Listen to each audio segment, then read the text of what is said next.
മിണ്ടാതെ ഇരുന്ന സാബുമോന്റെ വായിൽ നാക്കുണ്ടോന്ന് എല്ലാവർക്കും സംശയം പറഞ്ഞു. പക്ഷെ ഇന്നൊരു ചെറിയൊരു സീനുണ്ട്. നമ്മുടെ അനുമോളും സാബുമോനും കൂടി ചെറിയൊരു ക്ലാഷ് ഏതായാലും കണ്ടു നോക്ക്. കുഴപ്പമില്ല, നല്ലൊരു രസം ഉണ്ടായിരുന്നു. അപ്പൊ എനിക്ക് തോന്നിയ ഒരു കാര്യം എന്താ വെച്ചാൽ സാബുമോൻ ഇങ്ങനെയൊക്കെ സംസാരിക്കും. നിങ്ങൾക്കും തോന്നിയിട്ടുണ്ടാവും ഈ സീൻ കാണുമ്പോൾ?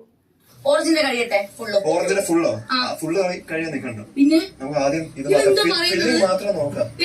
ഫില്ലിംഗ് നോക്കിയിട്ട് അതിനൊരു പോയിന്റ് കൊടുക്കാം. എന്നിട്ട് ആദ്യം കഴിയട്ടെ. ഏറ്റവും ബെസ്റ്റ്. അല്ലാതെ നിങ്ങൾ എന്തോ പറയുന്നത്, അല്ലാതെ ഒരു സൊല്യൂഷൻ ഇല്ല.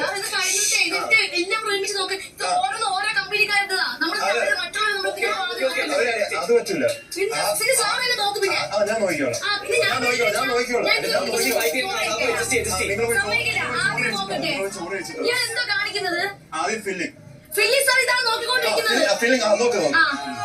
നൂറ എന്ത് സ്ട്രാറ്റജി കളിയാണ് അവിടെ കളിക്കുന്നത് എനിക്ക് ഒരിക്കലും പിടുത്തം കിട്ടുന്നില്ല. കാരണം ഒരിക്കലും ചെയ്യാൻ പാടില്ലാത്തൊരു കാര്യമാണ്. ഒരു ഗെയിമിങ്ങിൽ ഒരിക്കലും ചെയ്യാൻ പാടില്ല.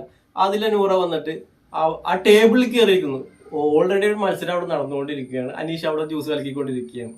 അതിലെ നൂറ കയറിയിരുന്നത് പോട്ടെ, നൂറ വന്നിട്ട് അവിടെ ഒരു ബോട്ടിൽ തട്ടിമറിച്ചിരുന്ന ഒരു സീനും കൂടി ഉണ്ട്.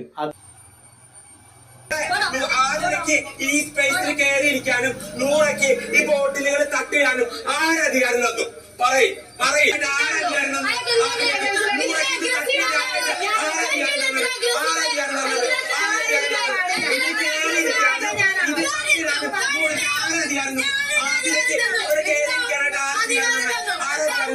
നൂറയ്ക്ക് ഇത് തട്ടിയിടാനായിട്ട് ആരധികാരം തന്നെ?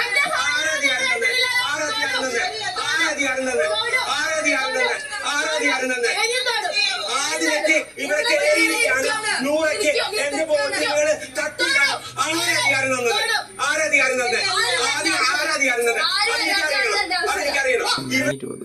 അപ്പൊ കുറച്ച് ദിവസങ്ങളായിട്ട് അനീഷിന്റെ പുറകെയാണ് ഇപ്പൊ ആദിലയും നൂറയും കൂടിയിരിക്കുന്നത്. കാരണം ഒരു ഗെയിം കൊടുത്തിട്ട് ആ ഗെയിമിന്റെ രീതിയിൽ കാണാതെ വെറുതെ ഇറിറ്റേറ്റ് ചെയ്ത് ആ ഗെയിമിനെ കുളമാക്കുക. നൂറയും ആദിലയും എന്താണ് ഉദ്ദേശിക്കണമെന്ന് നമുക്ക് ഒരിക്കലും ഇപ്പൊ പറയാൻ പറ്റാത്തതാണ്.